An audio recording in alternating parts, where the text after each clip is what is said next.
In this video, I will show you how to add USDT to Phantom Wallet. In order to do that, what we can do is we can head over and then buy it. So click onto this buy option that you can see right here. And in here, you can see some suggestions. For this one, you can head over and search in here for USDT. So here's our USDT right here. Just head over and choose if you want USDT or Tether USDT. Just choose which one you want. Once you have done that, just input right here the amount that you want. So for example, let's put in here around $10 of USDT and it will give you the code.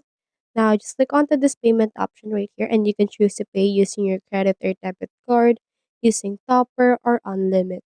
So once you're done, click onto this buy option and then from in there, it will connect your own credit card from in here wherein you can just input your details in order to successfully buy USDT from in here. Just continue to do so. They have some fees and take note of that.